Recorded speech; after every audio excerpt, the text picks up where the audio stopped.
Good morning बच्चों, कैसे हैं आप सभी। मुझे आशा है कि आप सभी पूर्ण रूप से स्वस्थ होंगे और अभी तक जितना आपको पढ़ाया गया है आप लोगों ने उसे बहुत ध्यान पूर्वक पढ़ा होगा और जो नोट्स बुक है आपने अपनी फेयर कॉपी में उसको लिखा होगा और आप इसको याद भी करते रहिए। तो बच्चों, अभी तक आपने कक्षा 4 की पुस्तक भाषा सेतु से आपने अभी तक पढ़ा 5 पाठ 1, 2, 3, 4, 5 पाठों का अध्ययन आपने किया और हमें आशा है कि आप जो भी अध्ययन कर रहे हैं उसको जो है याद भी करते जा रहे होंगे। आप पाठ को पढ़िए और फिर उसको लिखिए और तुरंत ही उसको याद कर डालिए। तो आज हम आपको पाठ 6 पढ़ाने जा रहे हैं। पाठ 6 का नाम है बैगन ले लूं 2 4।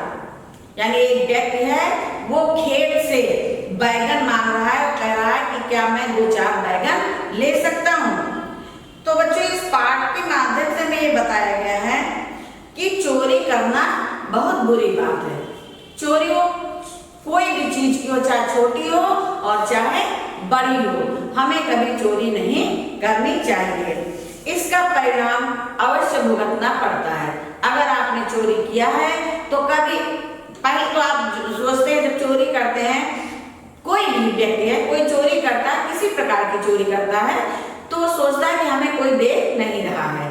तो ऐसा नहीं है, कभी ना कभी वो चोरी का भेद अवश्य खुलता है और फिर उसका परिणाम भी भुगतना पड़ता है। इस हास्य कथा में यहाँ यही शिक्षा मिलती है। बच्चों, ये कथा हास्य कथा है, इसको पढ़ने से आपको हंसी भी आएगी और इस पाठ के माध्यम से आपको ये भी समझ में आएगा कि कभी चोरी करनी नहीं चाहिए। हमें किसी की चीज बिना पूछे कभी लेनी, अगर चोरी की तो बात छोड़िए, अगर हम ऐसे भी ले रहे हैं किसी की चीज, चोरी नहीं कर रहे हैं, ऐसे भी ले रहे हैं, तो हमें बिना पूछे किसी की चीज लेनी नहीं चाहिए। तो बच्चों, आइए आप इस पाठ को आगे पढ़ते हैं। गणपत तिवारी रामपुर गांव में रहते थे। एक व्यक्ति है, उनका नाम है गणपत तिवारी। वो एक गांव में रहते थे।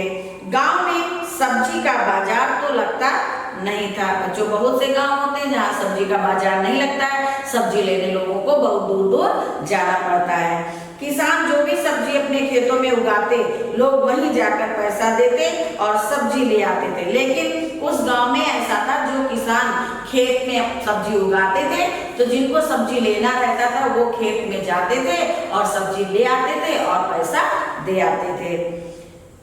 जो सब्जी गांव के खेतों में नहीं लगती, जो सब्जी गांव के खेतों में नहीं होती थी, उसके लिए बहुत दूर चंदनपुर कस्बे में जाना पड़ता था। तो बच्चों, होता क्या था कि जो सब्जी गांव में नहीं होती थी तो उसको लेने के लिए लोग चंदनपुर नामक कस्बे में जाते थे जहां बाजार लगते थे। एक दिन तिवारी जी की पत्नी रमा को बैगन खाने की इच्छा हुई। जो गणपत तिवारी की पत्नी थी उसका नाम था बच्चों रमा। तो एक दिन उनको जो है बैगन खाने की इच्छा हुई। उसने तिवारी जी से कहा, आज बैगन की सब्जी खाने का मन हो रहा है और तुम जाकर के बैगन ले आओ। तिवारी जी की पत्नी ने तिवारी जी से कहा कि आज मेरा मन बैगन खाने का हो रहा है और तुम बाजार जाओ या खेत से कहीं से भी जो है बैगन लेके आओ। तिवारी जी बैगन लेने के लिए घर से निकल पड़े। गांव के बाहर एक नदी बहती थी। बच्चों, उस गांव के किनारे से एक नदी बहती थी। उसी के किनारे कुछ खेतों में बैगन लगे थे। गांव के किनारे एक नदी बहती थी और नदी के पास कुछ खेत थे, उन्हीं खेतों में बैगन लगे हुए थे। गणपत तिवारी एक खेत के पास जाकर खड़े हुए।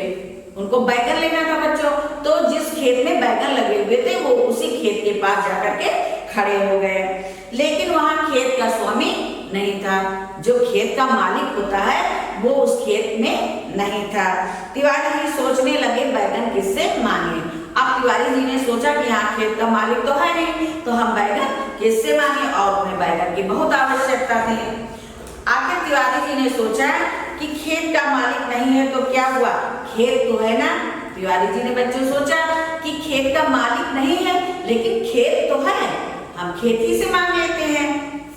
खेत से ही पूछ लेता हूँ। उन्होंने सोचा कि खेत का मालिक नहीं है तो क्या हुआ, मैं खेत से ही पूछ लेता हूँ, क्योंकि बैगन तो खेत में लगे हुए हैं। तिवारी जी ने पुकारा, खेत ओ खेत। बच्चों, कहीं खेत भी बोलता है? खेत तो कभी बोलता नहीं है। लेकिन तिवारी जी ने कहा, खेत ओ खेत, आवाज लगाई। खेत तो बोल ही नहीं सकता था। बच्चों, खेत बोल नहीं सकता था, स्वयं ही खेत बनकर बोले। अब वो खेत से बात कर रहे हैं और स्वयं ही खेत भी बन जाते हैं, यानी खेत से सवाल करते हैं और स्वयं खेत का जवाब भी अपने आप देते हैं। क्या कहते हो गणपत तिवारी?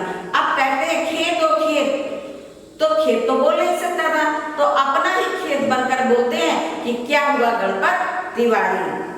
तिवारी जी ने फिर खेत से पूछा, बैगन ले लूं 2-4? खेत से तिवारी जी कहते हैं कि क्या मैं 2-4 बैगन आपसे ले सकता हूँ? खेत फिर नहीं बोला। जो क्या खेत बोल सकता है? खेत तो बोल नहीं सकता। कहीं पेड़ पौधे बोलते हैं, ना पेड़ पौधे बोलते हैं, ना खेत बोलता है, तो खेत कुछ नहीं बोला। तिवारी जी फिर खेत की ओर बोले, हाँ हाँ ले लो 10-12। अब तिवारी जी खेत से कहते हैं कि क्या बैगन ले लूं 2-4? तो खेत तो बोल नहीं सकता था, तो अपना ही कहते हैं। फिर खेत बनकर बोलने लगे कि हाँ हाँ ले लो 2-4 बैगन, यानी 10-12 बैगन ले सकते हो। तिवारी जी ने बैगन तोड़े और घर लेकर आए और पत्नी को दे दिए। बच्चों, वहां से तिवारी जी बैगन लेकर के आ गए और अपनी पत्नी को दे दिया। रमा ने बैगन का भरता बनाया और स्वाद लेकर दोनों ने बड़े मजे से खाया। अब बच्चों, उस बैगन का उनकी पत्नी ने क्या किया, भरता बनाया और भरता बना करके दोनों ने बड़े प्रेम से उस भरते को खाया। तिवारी जी को बैगन की सब्जी बहुत पसंद थी। तिवारी जी को भी बैगन की सब्जी बहुत पसंद थी। जैसे बहुत लोगों को अपनी अपनी पसंद की सब्जी अच्छी लगती है। किसी को करेला अच्छा लगता है, किसी को कटहल अच्छा लगता है, किसी को आलू अच्छा लगता है, और तिवारी जी को क्या अच्छा लगता था, बैगन अच्छा लगता था। उन्हें बैगन की सब्जी बहुत पसंद थी। वे दूसरे तीसरे दिन जाते और खेत से पूछते। अब उनकी बच्चों आदत बन गई थी, वो दूसरे तीसरे दिन उसी खेत में पहुंचते और खेत से बोलते, ओ खेत, बैगन ले लूं 2-4? उनका प्रतिदिन का वही काम हो गया। खेत में जाते और खेत से पूछते कि बैगन, खेत ओ खेत, बैगन ले लूं 2-4? फिर स्वयं ही कहते कि जो है हाँ ले लो 10-12। पहले उससे पूछते तो 2-4 ले लो, और फिर जब खेत बनकर बोलते तो कहते हाँ 10-12 ले लो। जब खेत में बैगन कम होने लगे, इस तरह तिवारी जी रोज बैगन 2-3 दिन में रोज बैगन 10-12 लेके चले आते थे। जब खेत में बच्चों बैगन कम होने लगे तो खेत के मालिक जो थे वो थे राम सिंह। वो समझ गए कि कोई बैगन चुरा कर ले जाता। जैसे बच्चों, खेत में कोई फसल लगी हो और धीरे धीरे वो फसल कम होती रहे, जैसे आपके पास आम का पेड़ है, धीरे धीरे उसमें से कोई आम तोड़ता रहे, चोरी करके तोड़ता रहे, तो फिर एक दिन आपको समझ में तो आ जाएगा ना कि आम हमारे जो है पेड़ से कम हो रहे हैं। तो उसी प्रकार उस जो खेत के मालिक थे राम सिंह, तो उनको लगा कि हमारे खेत के बैगन जो है कोई चोरी करके ले जा रहा है, इसलिए हमारे बैगन कम हो रहे हैं, उसे पकड़ना चाहिए। अब राम सिंह ने कहा कि अब इस चोर को हमें पकड़ना चाहिए। राम सिंह झाड़ियों में छिपकर बैठ गया। अब राम सिंह ने क्या कहा, वो जो है झाड़ियां थी वहां खेत के पास, और उसी झाड़ियों में छिप करके बैठ गया। क्यों? चोर को पकड़ने के लिए। तिवारी जी आ पहुंचे। अब उतने में ही तिवारी जी बच्चों बैगन लेने के लिए फिर उसी खेत पे आ गए। खेत की ओर मुंह करके बोले, खेत ओ खेत। फिर बिना पूछे नहीं लेते थे। अब मालिक नहीं था तो क्या करें, वो खेत से पूछ लेते थे कि खेत ओ खेत, क्या मैं बैगन ले लूं 2-4? और फिर स्वयं खेत बनकर बोल देते थे, हाँ हाँ ले लो 10-12 बैगन। हाँ, जैसे ही तिवारी जी बैगन तोड़कर ले जाने लगे, खेत का मालिक सामने आ गया। अब जैसे ही तिवारी जी ने बैगन तोड़ा और लेकर के घर की तरफ चले, वैसे ही सामने राम सिंह के आ गए। ठहरो तिवारी, ये बैगन किससे पूछकर तोड़े? उन्होंने तिवारी जी से कहा, ठहरो यानी रुको, ये बैगन आपने किससे पूछकर तोड़े हैं? तिवारी जी सब पका कर बोले, खेत से पूछ कर लिए हैं। अब तिवारी जी सब पका गए, यानी हड़बड़ा गए और उन्होंने कहा कि हमने ये बैगन खेत से पूछ करके तोड़े हैं। राम सिंह को बड़ा क्रोध आया। अब बच्चों, जिसके खेत से कोई चीज चोरी हो जाए तो उसको गुस्सा तो आएगा ही, और जब वो सामने अपने चोर को पकड़ ले तो फिर तो उसके क्रोध का कोई ठिकाना ही नहीं रहेगा। अब जब उन्होंने जो है तिवारी जी ने कहा कि हमने तो खेत से पूछ करके बैगन लिए हैं, तो राम जो खेत का मालिक था राम सिंह, उसे बहुत क्रोध आया और उसने आओ देखा ना ताओ तिवारी जी को बाह में पकड़ लिया। उसने ना कुछ देखा नहीं और क्या किया, तिवारी जी को पकड़ लिया। खेत के कोने में एक कुआं था बच्चों, उसी खेत के जो कोने में एक कुआं था, वो तिवारी जी को खींचता हुआ वहीं ले गया।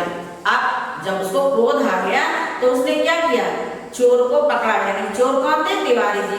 उन्होंने तिवारी जी को पकड़ा और पकड़ के वहीं खेत के कोने में जहाँ पर कुआं था वहीं पर ले गए। उसने तिवारी जी की कमर में रस्सा बांधा। अब बच्चों देखो कैसा दंड दिया, ऐसा दंड दिया कि किसी को बता भी नहीं सकते थे।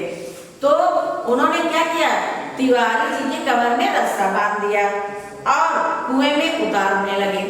तिवारी जी के कुएं में रस्सा बांध दिया और कुएं में उनको धीरे धीरे डालने लगे। तिवारी जी भय से कांप रहे थे। अब जिसको कोई कुएं में डालेगा तो बच्चों उसको डर तो लगेगा ही, तो वो डर के मारे कांपने लगे। राम सिंह बोला कुएं ओ कुएं। राम सिंह क्या बोला, कुएं ओ कुएं।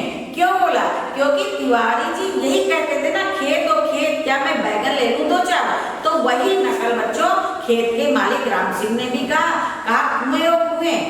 क्या कुआं बोलता है, नहीं। उन्होंने कहा जैसे कि गणपत तिवारी ने कहा था कि मैं खेत से पूछ कर लेता हूँ, और खेत को कहते थे ना कि खेत ओ खेत। तो उसी प्रकार बच्चों जो है राम सिंह ने कहा कुएं ओ कुएं। फिर राम सिंह स्वयं भी कुआं बनकर बोले। क्या कहते हो राम सिंह, तो वे स्वयं ही कुआं बनकर बोलते हैं कि तुम राम सिंह क्या कहते हो। राम सिंह बोला तिवारी जी को डुबकियां दिला दूं दो चार। कहता है कि क्या तिवारी जी को दो चार डुबकियां दिला दूं। कुआं फिर अपना कुआं बन जाते हैं और कुआं के रूप में अपना जवाब देते हैं। कहते हैं हाँ दिला दो 10-12। जैसे वो बैगन लेने जाते थे ना तो खेत कहता था हाँ 10, खेत बनकर बोलते थे तो कहते थे 10-12 ले लो। तो वही वो कहते हैं कि क्या डुबकियां दिला दूं दो चार। तो कुआं बनकर स्वयं बोलते हैं कि हाँ दिला दो 10-12।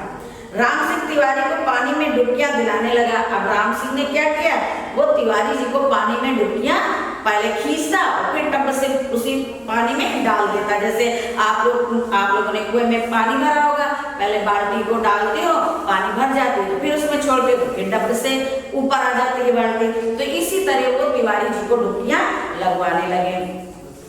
तिवारी जी के मुंह और नाक में पानी चला गया। बच्चों जो पानी में जाएगा तो उसके नाक और मुंह में पानी भर जाएगा।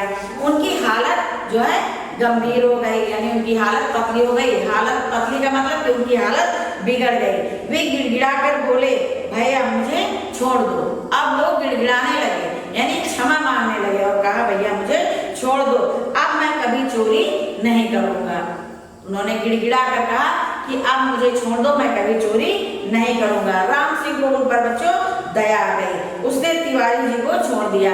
अब जब जो है तिवारी जी गड़गड़ाने लगे, क्षमा मांगने लगे, तो राम सिंह ने क्या किया, उसको दया आ गई और उन्होंने उनको छोड़ दिया। उस दिन के बाद तिवारी जी ने बैगन चोरी करना बच्चों बंद कर दिया। उस दिन से तिवारी जी जो कभी खेत के पास नहीं गए और उन्होंने बैगन की चोरी नहीं की। तो आपने पढ़ा इस पाठ को। इस पाठ के माध्यम से हमें ये सीख मिलती है कि हमें कभी चोरी नहीं करनी चाहिए। हम कितने भी भूखे हों, हमें कितनी भी किसी चीज की आवश्यकता हो, लेकिन हमें कभी किसी भी परिस्थिति में चोरी नहीं करनी चाहिए, क्योंकि एक दिन नहीं, 2 दिन नहीं, कभी ना कभी तो हम उस चोरी में पकड़े जाएंगे और जब पकड़े जाएंगे तो फिर हमारा बहुत ही खराब हाल होगा। यानी फिर जो है गणपत तिवारी की तरह हमारी भी हालत बहुत खराब होगी। तो आपने इस पाठ को पढ़ा, एक बार पुनः इस पाठ को अपने घर में पढ़ना। ये एक हास्य कहानी है। धन्यवाद।